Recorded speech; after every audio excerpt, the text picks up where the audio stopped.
Hey everyone, welcome to a new episode of the AI Best Business Show, the show where you best learn about business, investing, tech, startups, and anything related to money making you could think of. Today I have with me Shane Chin.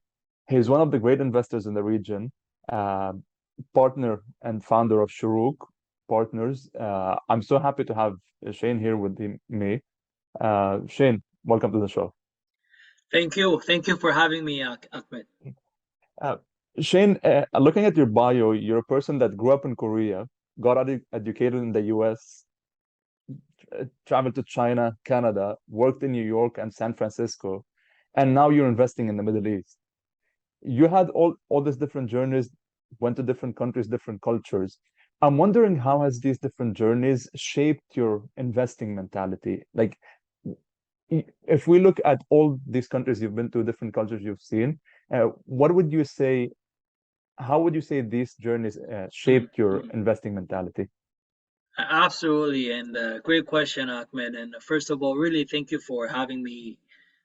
Always a pleasure to get to know each other and I'll share our reflections.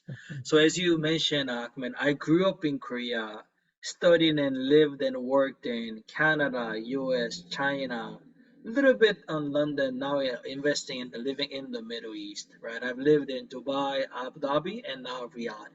So all these experiences really, I would say, enriched my life. Investing, it's not just like a light on, light off, where I say I'm gonna invest now into this and then actually forget about it. I don't think that's the way of value investing. It's more like a stream of consciousness. You're always living day to day, and you realize what you're missing. In the Middle East, for example, COD issue, the payments issue, the banking issue, the open banking, the credit card issuance, delivery, the warehouse, all those I suffer and I live that on a day-to-day basis. And then my job as an investor is how can I find the partners like founders and actually invest together and disrupt that. So my experience in Korea, China, US, Europe really helped me understand how the other markets solve, and our region is unique. So I cannot just do a copy and paste, but I need to adapt. But at least Mhm. it was very, very helpful and essential to see how developed markets attack this, and then what did I learn from that, and then what can I help the founders here to resolve the similar situation. I think humans are similar, different but similar. Okay. This is really eye-opening in what you said because I'm originally Lebanese. I've been living in the US for the past 5 years.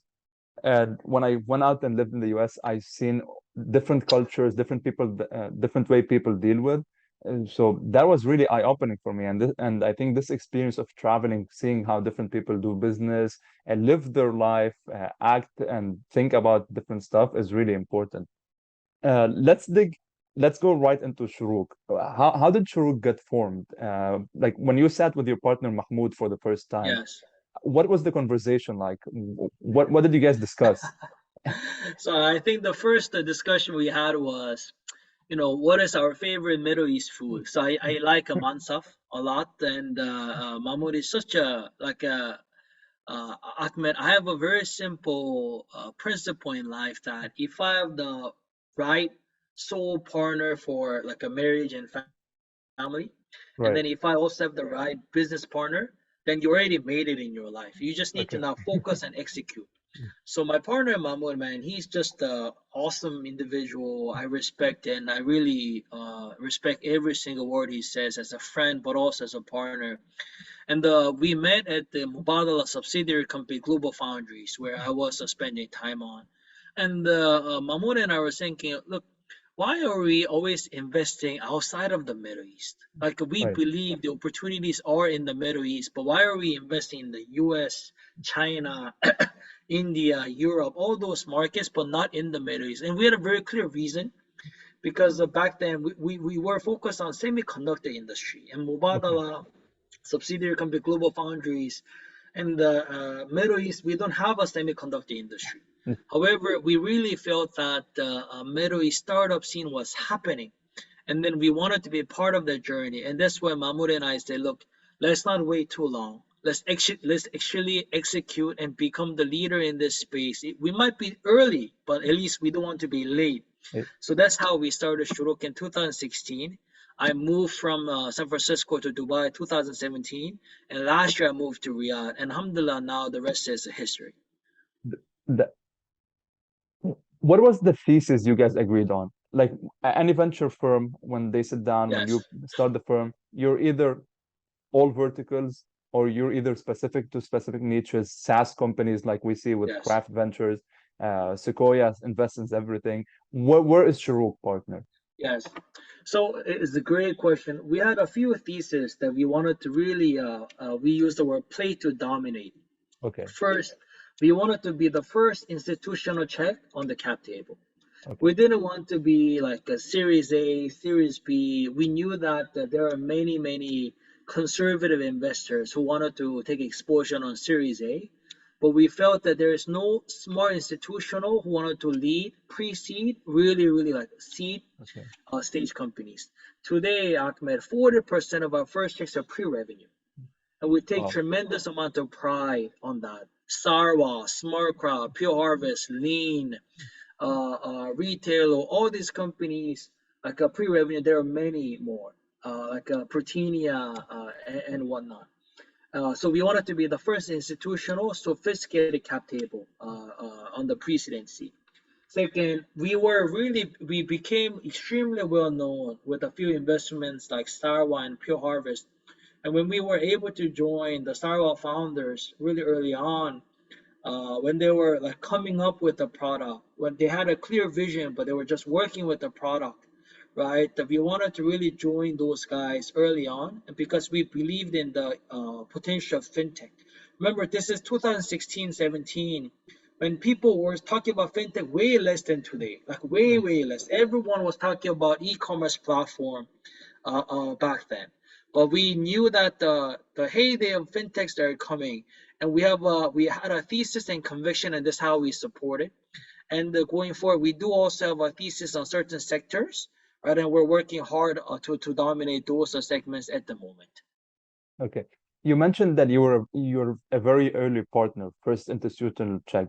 Yes. What type of firm are you guys? Are you the firm which gives the check, stays back, doesn't interfere with the founder, lets the founder be? If the founder have any questions, they could reach out to me. Or are you a hands-on investing firm? Are you in the trenches with Yes. them?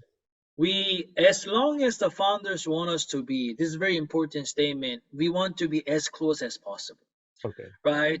Remember our mantra is founders partners. So here you have our slogan, partner with leaders creating tomorrow. And that's another way to say that we are founders partners.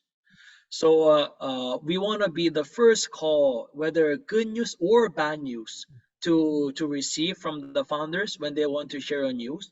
And we really, really embody this concept and live and breathe by this. So okay, we're extremely active. And you can ask any founders about how active we are. okay. Um, I think I want to get out of you some story where a founder had a problem or had something in, and you were the first call. Do you have anything to share? So many times actually, because we talk to our founders on a day-to-day Okay, basis, right? One of our top portfolio companies, Retailer, that I personally am extremely very very close to, and Shuruk, now we have a large team, so each one of us focus on many different companies. Retailer, I think I talk to them multiple times a day these days, or once every 2 to 3 days. And okay, it can be about any topic, Ahmed. It actually can be sometimes even personal, because I go to Shisha with the founders all the time. It can be about personal stuff. It can be about talent. good. It can be about org structure. It can be about margins, the fundraising, country expansion. You know, one of the decisions we have made with Retailer back in 2020, they were initially founders from Pakistan, but we had a decision early on to expand to Saudi, and Okay, no investors were backing them and telling them, "Look, you're dreaming if you can expand to Saudi and Pakistan at the same time." But we really made the decision early on, and we did that very well, and that's why we have been extremely successful so far. okay. You spoke at the beginning of the pod about stuff you've suffered with, like e-commerce, logistics, fintechs. And we could see that there are phases. And I think you spoke about this on a previous pod where when you look at the region, we see, okay, we have e-commerce trend that happened. When e-commerce trend happened now, how are things going to be fulfilled? We need a logistics trend. Now, how are people going to pay online? We have a fintech trend. Uh, in this timeline, what do you think comes after fintech? It's a great question.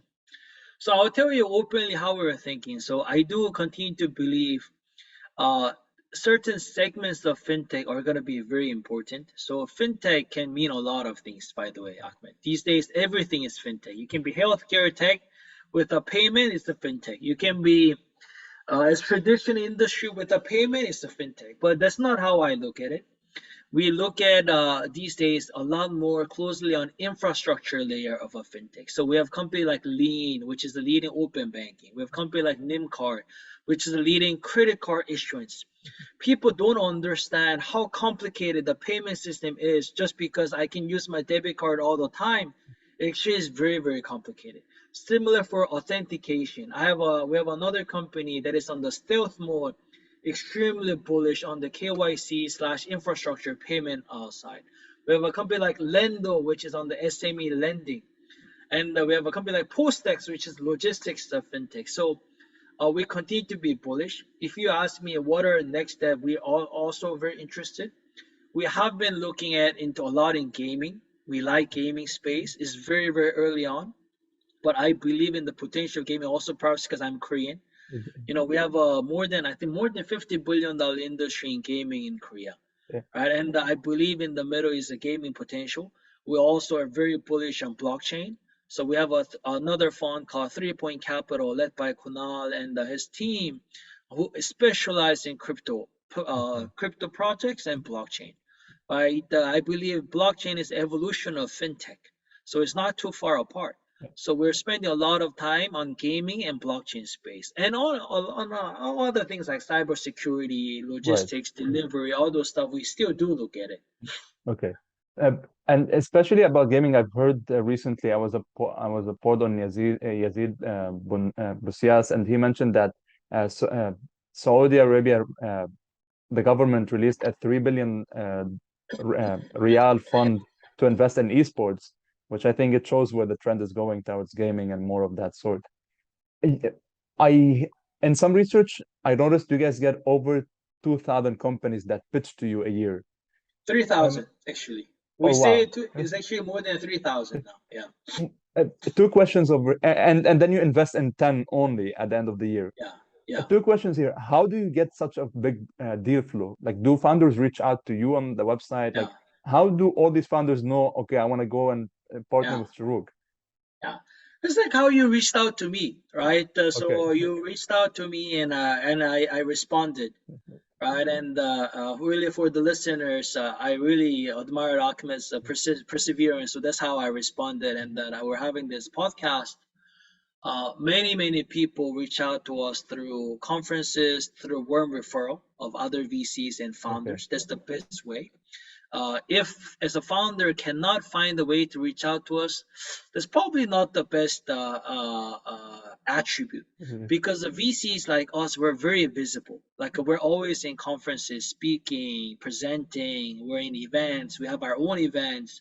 Many founders we have back. So if you do not know how to make a sale to land the pitch deck to your VC, then I beg a question: how can you sell to a enterprise customer Yes. that you might have to sell? So we're very very available and accessible. Okay. Now, the idea of just investing in 10, we see funds like big funds like Tiger Global Yeah, burning through their investing fund really quickly so they could go again and raise another fund.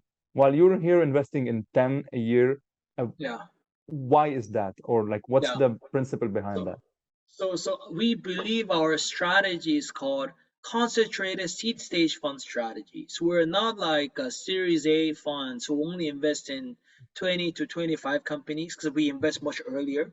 We do need to have a diversified portfolio about 40, so that out of the 40, about 10 we can really double down, triple down to really Okay. be winners. And a company like Trucker is a good example where we invested 6 times across the different funds. Wow. right?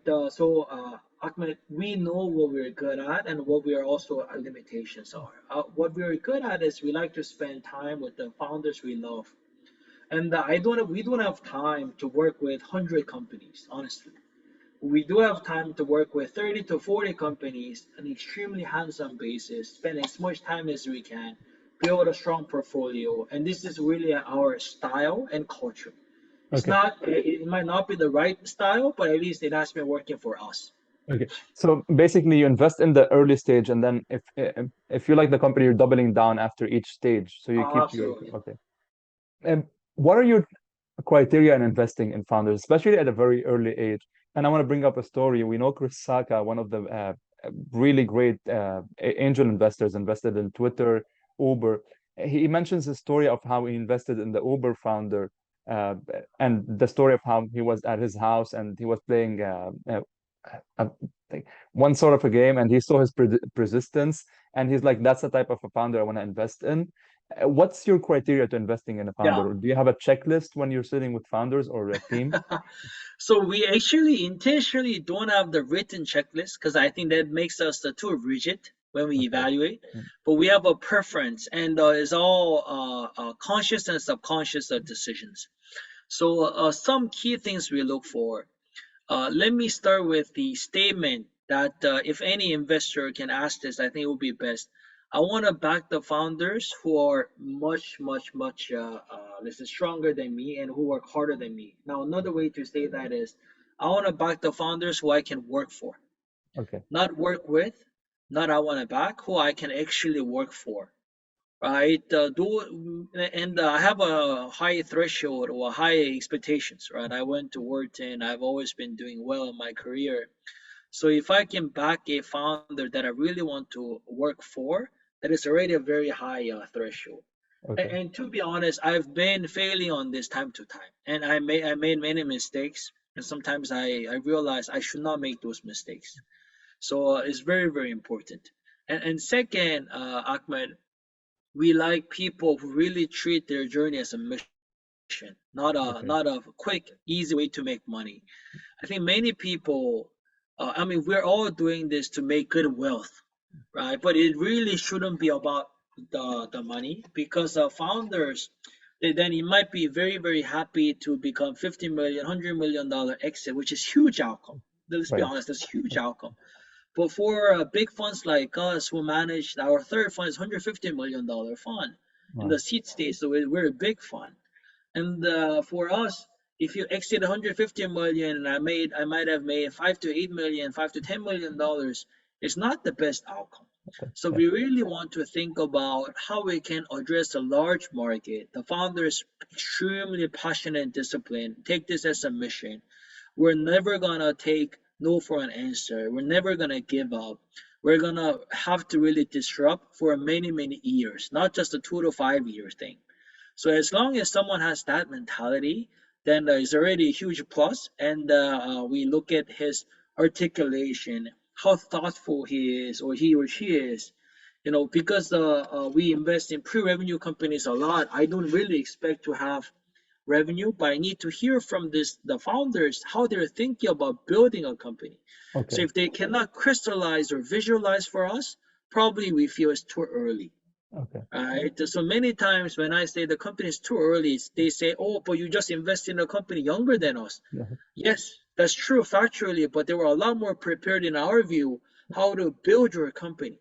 If you cannot articulate how you will build this company, probably I do feel you're too early. Okay. You mentioned 2 points in there. First, you're a $150 million fund. Yes. And whenever I have a founder on, I ask the founder, uh, how does it look like when you go and pitch investors to raise a round for your startup? And I think that's my second time having an investor on. I want to understand, how does it feel? Like, where does your $150 million fund come from? How do you raise money as a VC firm? Where do you Yeah. go to? I mean, we go to the family offices, corporate, sovereign funds. In the region, we don't really have this, but pension funds, endowment funds, ultra net worth individuals, all those folks. How does your pitch look like? Like, do you have a pitch just like founder goes to you? or is it a Absolutely. of a conversation?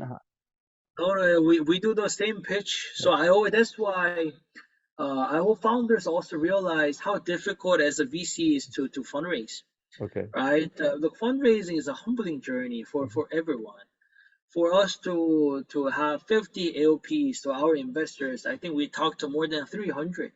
So Wow. if the founder gives up after talking to 50, honestly, is that's something is not right here. Okay. Shorooq is a startup to me, right? It just happened to be our investment model, our revenue model is to invest in other startups. Okay. But it's a startup to me. So don't tell me you're giving up on fundraising just because you talked to 50. Okay. We're going to talk to hundreds. Mhm. And our fundraising is also as difficult, I would say, if not more difficult, because we don't have a product to sell. I'm selling my strategy. I have Right. a pitch deck and my strategy and a track record. You might actually have a product to show. You might have a service. You have a revenue. I don't have a revenue. Okay. Uh, you spoke about startups having 150 million dollar exits or large exits. What do we in the region? We still haven't heard about more companies, except I think it's Angami, Swivel going on the exchange. We haven't seen a lot of startups having these large exits. Maybe Kareem had a large exit, but what do we need in the region, in the MENA region as a whole, to get more large exits and to have companies be unicorns? Yes. So actually, still many things, but one of that, because we don't have time to go through everything, but one Okay. of the key things we need to have more private equity players.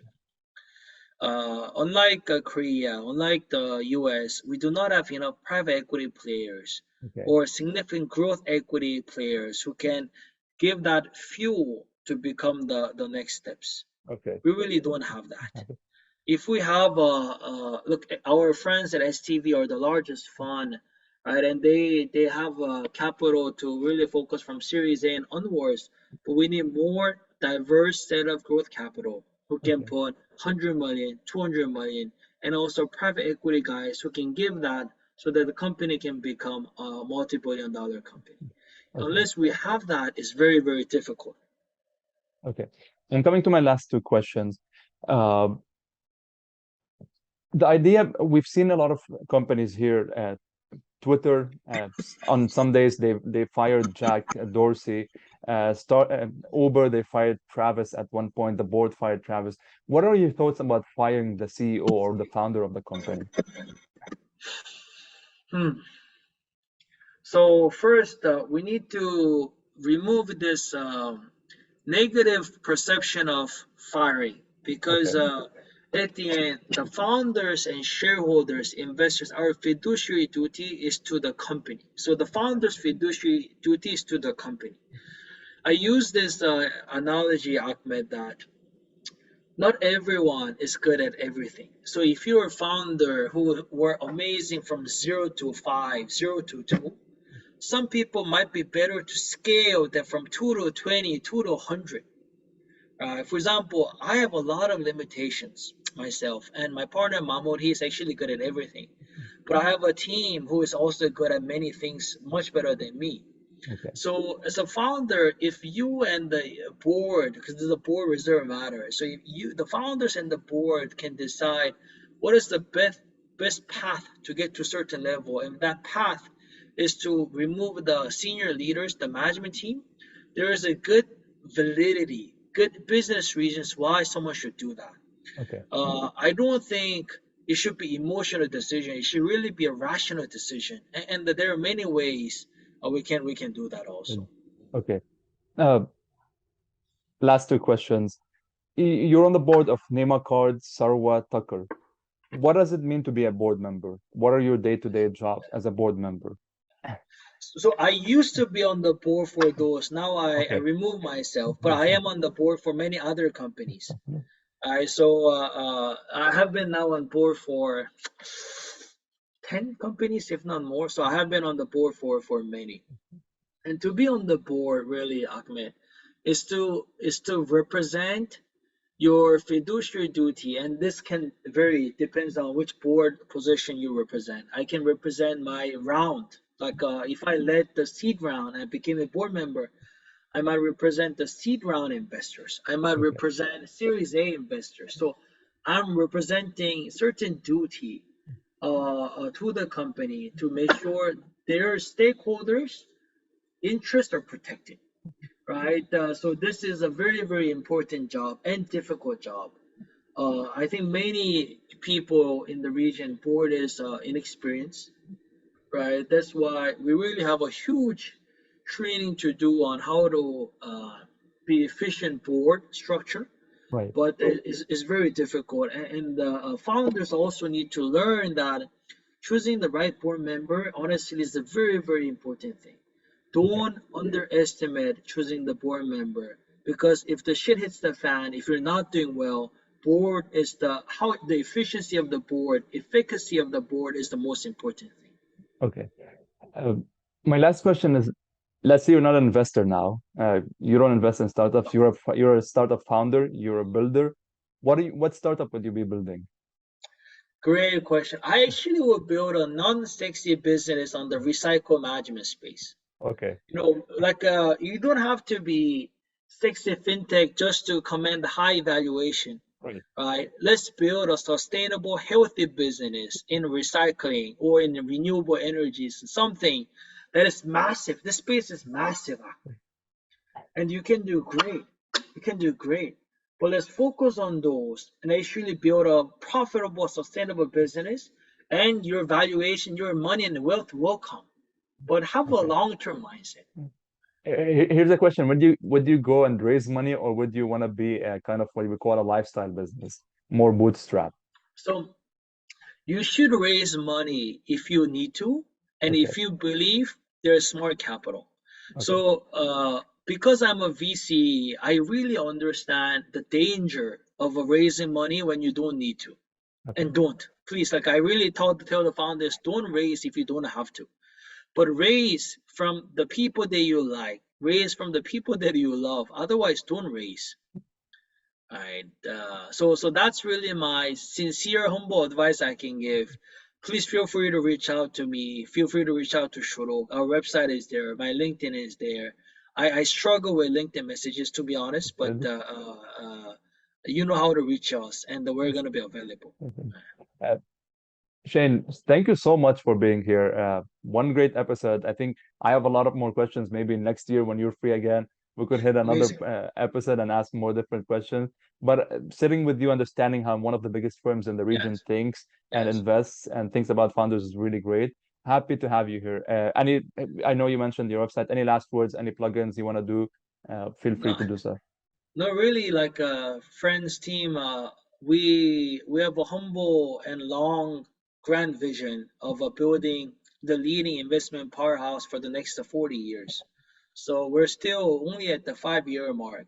So we would love to work with you, support and collaborate. So let us know how we can help. Be that you're a founder, you just want to join us, shorooq, you want to join our portfolio companies. We take these extremely seriously. Okay. So let me know, and we're here to support in any way. Okay. Okay. Thank you very much.